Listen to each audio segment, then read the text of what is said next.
Topping the news at 10, gearing up for the gridiron. High school football athletes have to deal with heat and other potential health hazards. But today, life-saving training by experts will mean local teams are ready both on and off the field. 6 News reporter Nicole Sheeran made her way to Baylor Scott and White in Temple and joins us now live in the studio with more safety tips for our athletes. Nicole? Lindsay, it's my favorite time of the year. It's two-a-days time, which means athletes are gearing up for another season in the heat. And today, coaches and trainers from different schools in the area made their way to Baylor Scott and White for the annual Sideline safety course. It's very important to make sure everybody's on the same page when we're dealing with an athlete on Friday night. Football is a high-contact sport with injuries becoming, well, a common trend. So Baylor Scott and White held a sideline safety course in Central Texas the weekend before two-a-days. And just allow them to come in and we talk over different subjects from heat illness to your basic sprains, strains, and fractures. We also go over spine boarding and any kind of cervical neck injuries. So it's just a lot of information that can kind of just give you a little bit, to put in your back pocket so you have a little more comfort going into the season. The first high school football game of the year kicks off August 25th.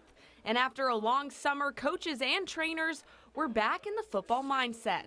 So it's a great way to kind of get back in the mode, get back in the swing of things, make sure we got our checklists in mind and everything that we're going to do to be able to get ready for two-a-days on Monday. So, learning how to transport a hurt player or splinting an injury were all tools demonstrated at the clinic. Head athletic trainer at Temple High School, Wendy Scribonic, has been attending this conference for many years and says athlete safety is always the top priority. I mean, we're all learning something different, and what can we do to help each other? Because even though we're on the field competing against each other, when it comes down to it, we're really there for the safety of the athlete, and that's our most concern. So whatever we can do to band together to help all of them, we want to keep them healthy and safe on the field. The safety of the sport starts with the heroes on the sideline. You're going with 22 players, so you've got to have your head on a swivel, like we say. And not only is things happening in front of you, they're happening on the sideline and they're happening behind you. So, you kind of have 3 spots as an athletic trainer that you're rolling. You've got to have your eyes ready to go. Your eyes, your ears, and your safety knowledge all have to click at once to potentially save an athlete's life.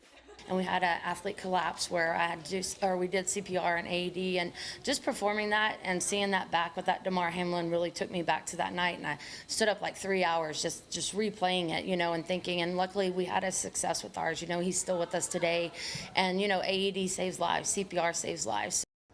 Baylor Scott and White has been holding this safety course for 30 years, and well, I think it's safe to say these players will be in good hands for that first snap early Monday morning. Lindsay? They certainly will, and as a mom, I mean, my kids are in Little League, but when you see a player go down, whether it's your child or someone else's, that's the worst feeling. So terrifying. It's great to see some behind-the-scenes training going on. Nicole, thanks so much.